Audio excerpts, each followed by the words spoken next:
I mean, you spend some time at a big corporation. I think that's a good thing. But before we get into that, I want to do you the little nugget. You said you were working for free. Would you recommend people do that today? I'm curious. Yes. We call it staging. It's staging, right? And that's where you go in and work for free. You find somebody you like, you want to learn more, you go in and knock on the door and say, "Can I come work for you?" Sure, no problem. And so I went to the Hyatt, I worked there, and I got a little bit harassed. Everyone thought I was a kiss ass, but I wanted to immerse it. I just got out of culinary school. I didn't want to work just 3 to 11. I was getting paid for that, but at the time there was a kosher kitchen I worked in. There was a butcher shop, a saucier, a garde-manger, a bake shop, the cafeteria, the 3-meal restaurant. I was a line cook at the Italian restaurant. So, I wanted to just immerse myself in everything possible. So it's basically like going to school for free again. Yeah. I think that working. Bingo. You just said it right there. Going to school for free again. And we were talking earlier about apprenticeships, right? And this mentality that when you're young, you have 2 things: time and energy. And the older you get, the less of those things you get, right? And you have to look at that time and energy as being an asset. There's more assets out there than just your money and the tangible things you own.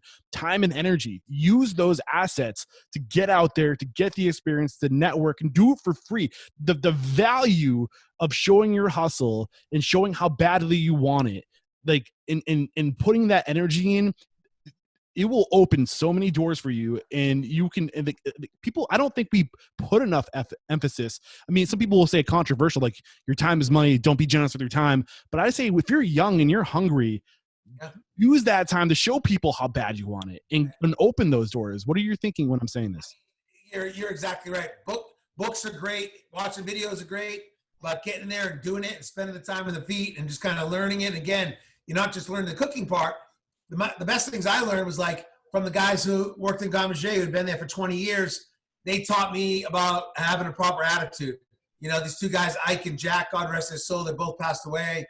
But they would tell me about how, hey, man, every day you come in, you always say hello. We really appreciate that. Watch this. This guy only comes over and says hi when he wants something. Yeah. Watch this. Watch this. He never says goodbye and thank you. Watch this. So I learned these lessons and by watching other people fail. Yeah. And I've carried them on, and I've added them to the way, like in our restaurant group, if you're a manager, even an employee, you have to walk in and say hello and goodbye. When you walk out, you have to say goodbye. When you walk in, you have to say hello. Otherwise, you're in trouble.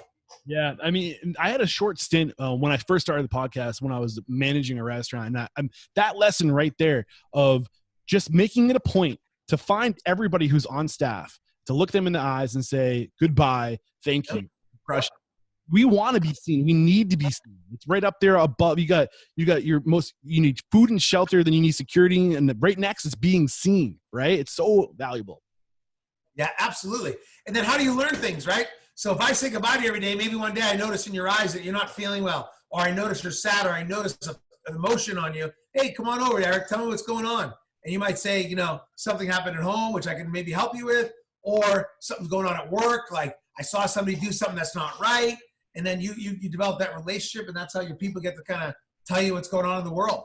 If you just sit there and just only look at them like robots, well, then they're not going to give you the same respect. If you enjoyed this video, please help us out. You can do it by liking, sharing, subscribing, and hitting that bell icon. It really helps out. And don't forget, there's a complete archive of every episode with show notes at restaurantunstoppable.com.